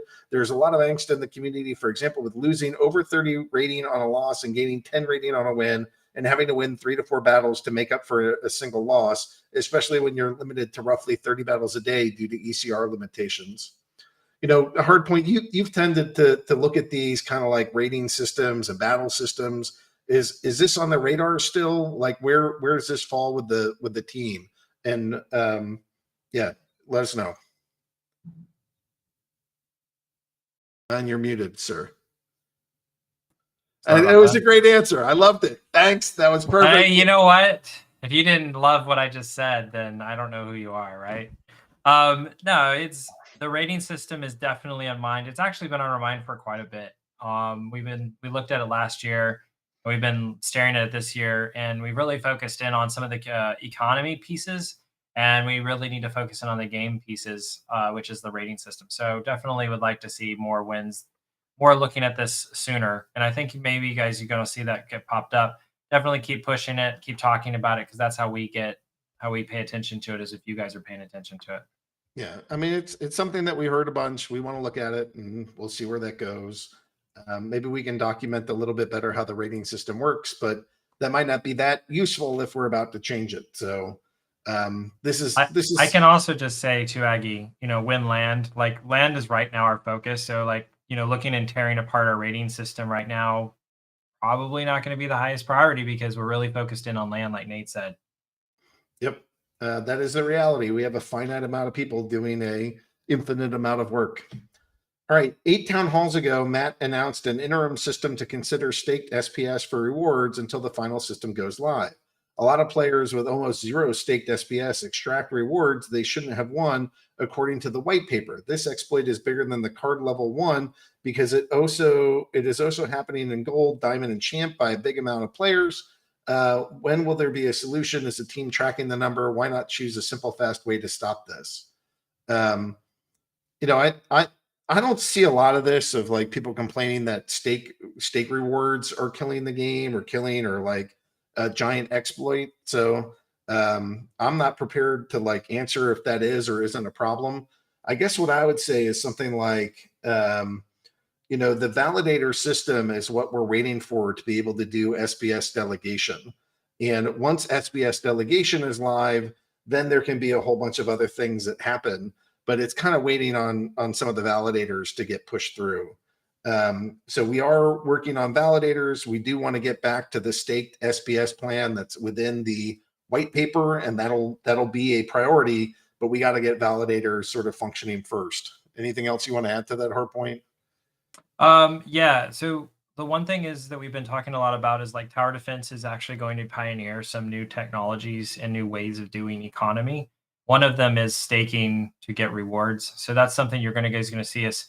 It's actually being talked about, being worked on. I actually just talked about with Matt and an engineer this last week. So we're actually really talking about this feature. And like you said, Aggie, the whole delegating of SBS is very important when that comes into play. So that's something we have to take into account as well, so that those who have a lot of SPS can delegate it to those, so that more people can earn. So there's a lot more to it than just simply flipping a switch.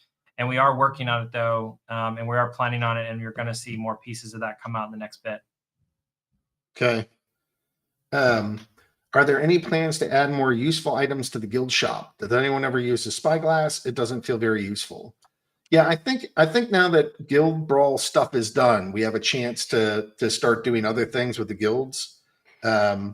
So it looks like WeirdBeard's chomping at the bit to get something out. Go for it. Yes, I mean, there will be more items. As far as the usefulness of Spyglass, I have no input, but I do think that we have things that we're considering right now. Okay. Let's see. Next up, guilds are already publicly discussing charging other players to temporarily come into their guild for the purpose of buying stones using the shop discount. Is this something the team supports, or could there be measures implemented to block this in the future?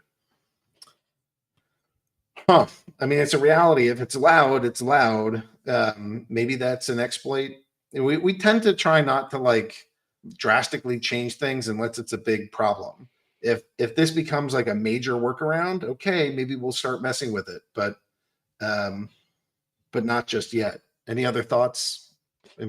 I mean, it's sort of, there's also talk of guilds attempting to, or people wanting guilds to have to pay a fee to get somebody to be able to leave, right? Like make it so that players couldn't just be poached and come here and leave and go here and all that. It's like you said, until it becomes a large enough problem that I think it's like impacting a large number of guilds and players and is seen as like a true exploit. Getting involved in that would be messy. So I think it's a bridge to be aware of. And if we have to cross it, that's when we make a decision. Okay. Recently, players are noticing tournaments of brawls are being botted successfully at the top levels. Are you guys, as devs, happy with this development, and do you feel that it's perfectly fine and acceptable to do this? If so, have you considered making a good bot for Splinterlands to share with the community so that everyone can join in and earn together? I would like to hear your opinion, because I will speak for myself. Botting in brawls and tournaments is anti-competitive. It is literally the opposite of what should be fostered in tournaments and brawls. I believe that it not only destroys player experience, but it's reactionist in the sense that no, we should not release a Splinterlands bot to make it so that everybody's using a bot, because it quickly becomes how many people like will just go, oh, well, everybody else is using a bot, and so I should also use one. I think that it's a horrible precedent to set. And personally, I would do everything I can to keep bots out of tournaments and brawls. But that's speaking as WeirdBeard, not as the company. Well, I'll throw out one, and then I'll let Aggie like actually say how it really is. But my only counterpoint to that is I don't disagree, but it's really, how do you know whether it's a bot? True, And totally. and the problem really isn't that if we could 100% of the time easily block bots, then it would be a very different discussion, because you'd be like, hey, you guys have a switch that you can easily flip and like remove bots. It's so much more complicated at a technical level on how to identify and like ascertain a bot. And like, yes, we do some things in some places where it's really obvious, but it's way more challenging. And then like, what is a bot? Is a bot actually it's submitting the cards, or is the bot actually calculating which cards you submit? There's a lot of people that have technology in place to just analyze their own deck and tell them what to play. Is that a bot? So like, and then it's like, is that fair? Is that fair for somebody to have a, tool that they use to figure out what deck to use? I just think it's a slippery slope. It sounds really, it's one of these arguments that people always come up with that say, hey, like, I think you should do X, Y, and Z. Oh, and just do that thing, just do the magical technical thing. And it's like, yeah, but this is very nuanced. It's very complicated. And there's a lot of things here, which I don't disagree on the face of it. Like if we were all sitting down and we were having a, Magic the Gathering tournament, you wouldn't have a bot and you'd have to watch over everyone's shoulders. But this is a digital collectible card game. Like we're dealing in a digital age. So it's like, how do you really parse that out? I don't know. I just say, the only reason I say what I'm saying is not to say that you're wrong. I'm just saying the problem is far more complicated than a simple yes or no answer. Totally. But I feel like living in the world of gray on this is because I mean, there are groups out there that think that by not going on record, it's an explicit endorsement of allowing that. And I think that it's not, it's anti-competitive. Like I said, like it makes people they suffer more from not taking some form of a step to try to identify what a bot is than not doing it. Because again, it's like that race to the bottom of the barrel where if one person starts using a bot, more people start using bots, which means that it eventually kind of like snowballs. And so part of the problem is that we're in a decentralized land. So like you need rules in terms of determining what's a bot and what's not, and then you just apply the rule. And the problem then becomes is like you start telling accounts that they can't play. And it's like you own these assets and you're here, but no, at some point it's going to get to like, will aggro rule that you are allowed to play or not? And that to me is a devastating place to be. So if you guys can, we'd have to figure out a way that can consistently, like flawlessly determine that somebody's a bot, do it as a rule or like a programmable thing, and then implement that. And never have it come down to anybody human making some sort of judgment call, like a freaking like Twitter community, moderator or something. We don't want that. We don't want people. We want this to be some decentralized experience. So I don't know. it's tricky. Like it's not a one answer solution, I think. Right. We are a decentralized project. So if this is a centralized project, I'd say, sure, let's go do that.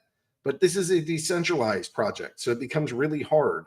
The one thing that is like comforting to me is that during Splinterfest, people tried to sneak in a bot to go play for them, and none of those folks made it into the finals. So, to me, we're still not at the point where bots are automatically better than people. They can be more convenient than people, but they are not necessarily better.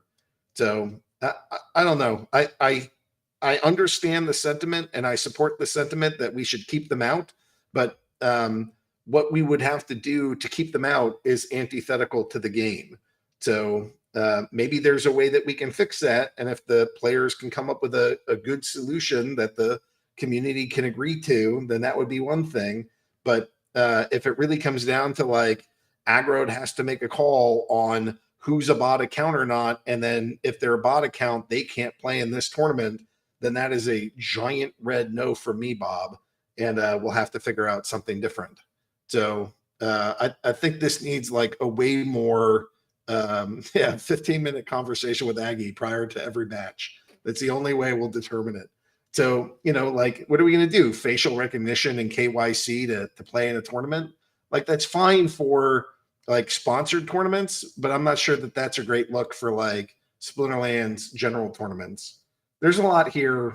Let's investigate it. And if there's a way that this can be solved while still being decentralized, I'm willing to look at it. And if it's somehow Aggie and the team have to make a decision, then I'm going to veto that and make sure that my company never develops it.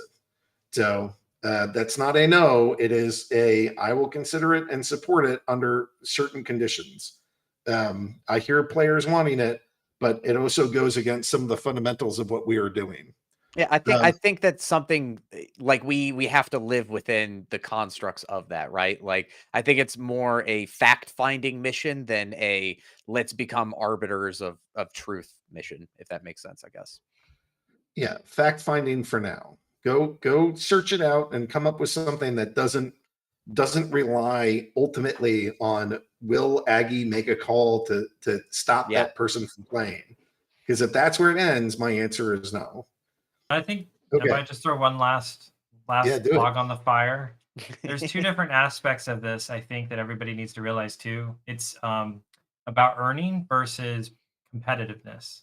And I think WeirdBeard, you're talking about competitiveness, right? Like, am I competing against another human being or am I competing against an AI, right? But there's also like the earning side of it. Like, is there some kind of advantage that bots are getting in earning crypto on our platform? And like, we've been attacking that one very hard and very fast about making sure that all accounts have equalized amount of fair share of their earnings based on their investment in the game. We've been putting out change after change after change for months, refining the economy and making it that smoother. So I just want to make sure everyone keeps those two problems separate in their head when they're kind of debating in their head of like, are bots good or bad? We are absolutely against any form of anti-competitiveness where it allows an account to be way better than another account when it comes to earnings. And we are like trying to figure out the right balance when it comes to competitiveness.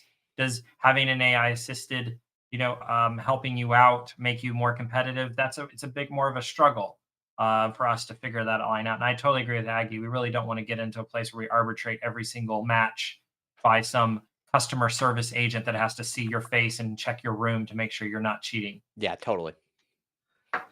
Okay, can you consider giving WeirdBeard more time, resources, etc., so that he can address issues with both tournaments and brawls on a more timely basis? I realize that there is a balance between keeping existing players happy and bringing in new players and/or money from new sales, but WeirdBeard has some great ideas that many think would energize the community and also attract new players as well.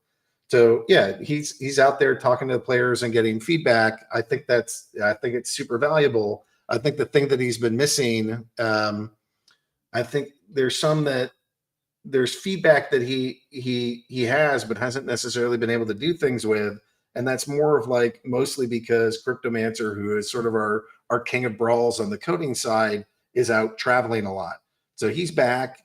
I don't know that we are going to put him 100% on tournaments and brawls because that's not the only focus of the business, but he's actively working on this stuff right now. So I guess I'd say, we value tournaments, we value brawls. We are literally adding something for Tuesday.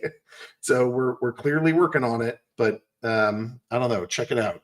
I would also just want to say that I don't think roadblocks are being thrown in my way, right? Like I should never step on toes because this is a company and like tournaments and brawls are a part of that company. So, we're making progress, try to do things as fast as humanly possible. And I think that I'm somebody who's very go, go, go, go. And that's fun and great. But it's also great to have a lot of people in this company who are, structured and very much want to make sure that it's measure 5 times and cut once on that. And I think having some of that restraint is a benefit to people like me and making sure we release great things. Okay. All right, future updates. Are there any plans for champion points in the future? Yeah, we'll figure out other ways. There's not like something immediate. Tech modernization update has failed a few times. Should we be concerned here? Is this pushing everything back? It's pushing some things back, but it's supposed to go live tomorrow. So let's go see what that looks like before, drastically changing plans. Is the team's long-term plan for vouchers going to be to try to keep them scarce with higher value? If so, are you confident there are plans in the works that will achieve that at some point in the not too distant future? My answer is that vouchers, we already have basically an infinite sink for vouchers. There's more voucher sinks than there are vouchers in the world. But I can't necessarily do things about demand destruction. If they keep raising interest rates so that, inflation is sky high and nobody can afford to buy, a $4 pack because they have to choose between food and a pack, then food is going to win and packs are going to lose and vouchers won't retain value. So, I can't fight the Fed. I think when I personally think that we have too many vouchers going out. I would like to see vouchers reduced because when we picked that number, we kind of weren't thinking about like, what about really terrible bear markets? And that's kind of where I think that we need to design this stuff around of like, what if there's a really long bear market, like a year long, what do we do then? And that should be how we kind of set the economy, because if it's a giant bull market, you guys aren't going to care. But if it's a giant bear market, you definitely will. So I think vouchers need a little bit of love, and mostly just reducing the supply of them on an ongoing basis. But that's not for me to decide. That would be like a Dow thing. All right, miscellaneous. Is there a plan in case the bear market continues for another year or two regarding funds to keep everything at this fast pace of development? Yeah, I mean, the board meets every single week to figure out what we're going to do and how we're going to do it. So I don't know. We're so far so good. We're making more money than we did last year. It's not like huge leaps and bounds like last year was, but we are growing in a bear market, whereas near like every single other project in the world right now is getting freaking hammered. So if this goes on for 2 more years, or if like the market cuts in half again, like anybody else, our business could be in trouble if they raise interest rates to 30%. Everybody starts dying. But for the moment, we're hanging tight. We're doing pretty good. There have been people that have come and gone in the business, but there's no like mass layoffs or anything like that. Like we're seeing at Facebook and we're seeing at Twitter and other giant corporate companies. So in the grand scheme of things, I think we've navigated this pretty well. Is Splinterlands possibly over-reliant on using Discord as a communication channel for important updates and information? The community is spread out over various socials. Will tech modernization pave the way for a better in-game solution? Isn't, Nate, you're like championing a whole bunch of like notification stuff. I think that's you anyways. Like, isn't that part of what you're dying to do?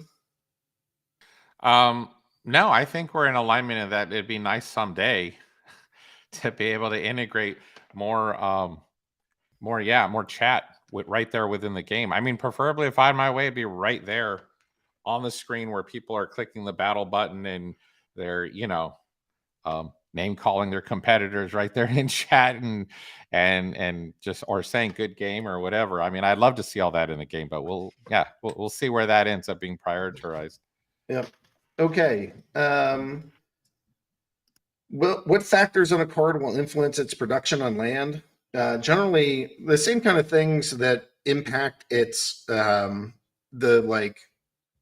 bonus rewards that it gets in a ranked match. You know, being gold foil, being an older edition, and then there's a whole bunch of places about how it'll play with the different like types of land, and you know what element it is versus what element the card is versus what element the building might be. All of those things are likely, although not promised, to have some kind of change. Will the same 1 per transaction per X blocks mechanic for Lux Vega general sale be applied as in the Rooney component kit sale? Richard, that might be a question for you. Do you know if they put that in? I don't know that. We can find out and let people know. Okay. So I think that covers all the questions. We only have 5 minutes or like 9 minutes here. So let's go release the questions for just a second and then shut them down pretty darn quick. So maybe let 10 questions or 20 questions in. I'll try to power through those, and then boom, look at all that. That's crazy. And then after that, we'll shut once we're done. That'll be it for tonight. Question. So we talked to Splinterfest. Vonak is for the Rift Watcher weaklings. What do us Chaos Legion Army Chads get as a chant? How are things coming along with that? Do you have a chant, Nate, for the? Yeah, no, for sure. I did immediately run from my discussion with you to our Joey, the narrative lead, who was also in attendance at Splinterfest. I think Joey's here on the chat now, so I'll, I think that is a task that was brought to bear for the narrative team. So I did pass the baton on to them, and I'm waiting to see what they come up with. Okay. Skipping Dishonesty's question, because I feel like I just talked about that. Question 2, though, do you see any way of fixing the giant gap between Splinterlands and Apple's App Store or Google Play? I get the fact that the fees are ridiculous, but looking at that nice TD game, it would be super sad not to see it in these platforms. It could really bring in the hundreds of thousands of players we all want to see in this ecosystem. Yeah, ultimately, we gotta get a whole bunch of stuff done. Mobile is one of our priorities, but it really comes back to tech modernization. Part of that is making it so that the platform itself doesn't have to be recoded every single time that we add something, but that there's one code base for all the different, screens and places. But we're not there yet. This is part of what tech modernization is doing. And hopefully one day it'll be like, they haven't done anything. They haven't done anything. They haven't done anything. Holy crap, everything lives in the mobile. So that's kind of my hope for how that'll work. You won't see it because a lot of it's going to be done on the back end. And then one day our back end will be, really mobile friendly, and suddenly all that stuff will appear. Addition X is asking, has Splinterlands ever considered that the current proposal system does not represent the entire demographic, thus leading to a very biased vote? I have heard a couple of times that SPS Wales gave their vote without diving deep into the topic, merely reading the headlines of a proposal. At the same time, members who invest their time and seek lively discussion in the Discord proposal channels feel unheard and without an actual voice. So I have tasked Liam and WeirdBeard to go set up something like a weekly town hall that's really just completely proposal facing and community facing. And it's less of us talking to you and you guys talking to each other. And hopefully that will help heal that gap. Extreme Player 63, can you better explain exactly how the price discount conversion will work for Lux Vega? If someone attended Splinterfest with a regular ticket, is that $300 discount first, or is it the voucher discount applied?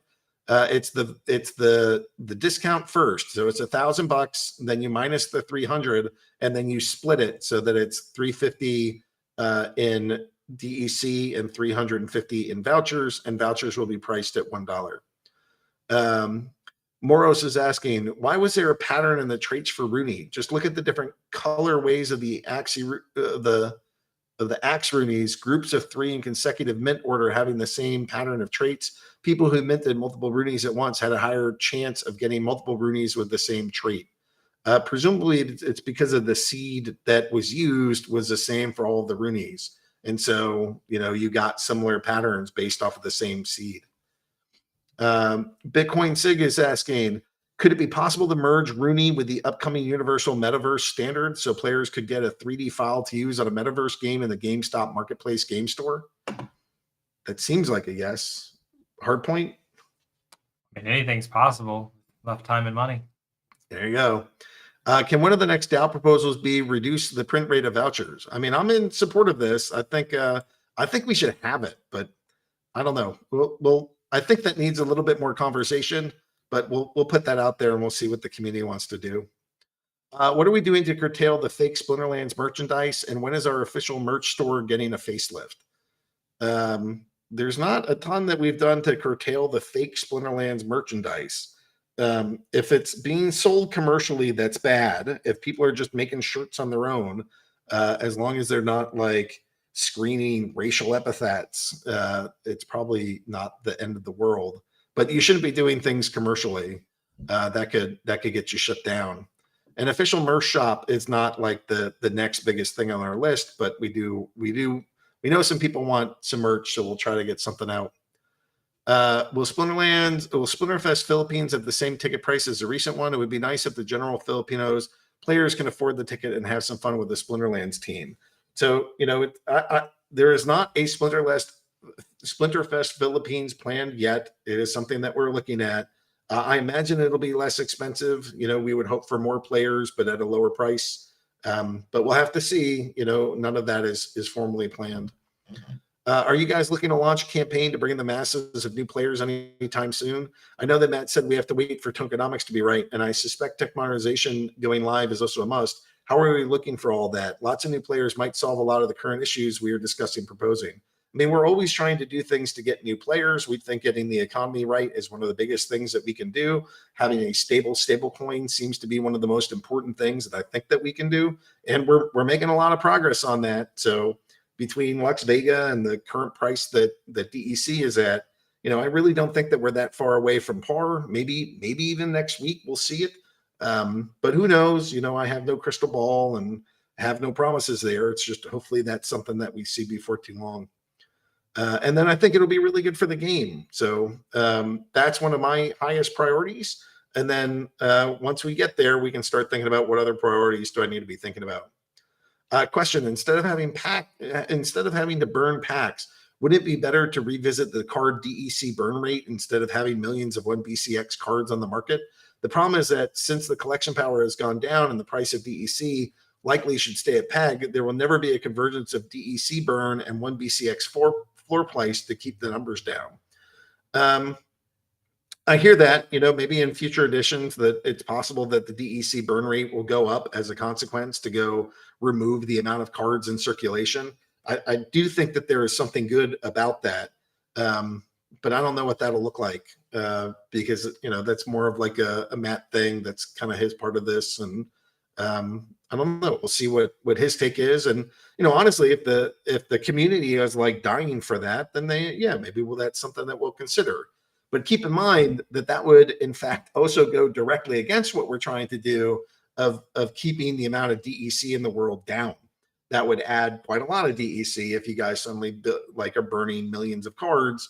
So it's not just as simple as yes or no. I mean, that's really like a entire conversation for this whole community. And that gets us to, just shy of 2 hours. So thank you to the team. Thanks Hardpoint for being here. It's great when you're here and we get to kind of catch up on where we are in the roadmap. Thank you, WeirdBeard. Thank you, Nate. Thank you, Brybro. I think that was very helpful. Awesome job with the with Splinterlands TV and getting that going. An awesome job for DYGYCON. And I'm excited to show up there and help poke around and tell people what we got and ultimately try to build up the new Splinterlands metaverse, because I think that's going to be pretty awesome. So that's what I got for today. I don't know about anybody else, but I think this was a fun show. And thanks for being part of our community. Thanks for being here. Thanks for helping to build this game and build this project. And hopefully you guys are having as much fun as I am. So thanks everybody. Have a good night, and we'll see you next week. See you guys.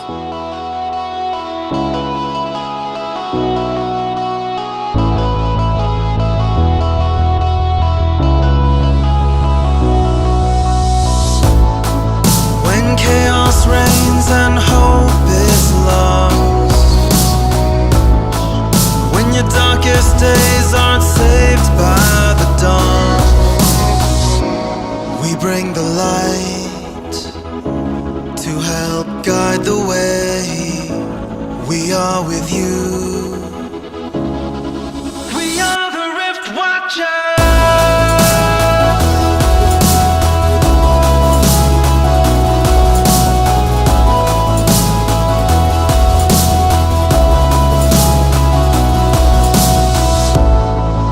When your enemies have spread far and wide, when you're out of places to run and hide, follow the runes, help is on the way.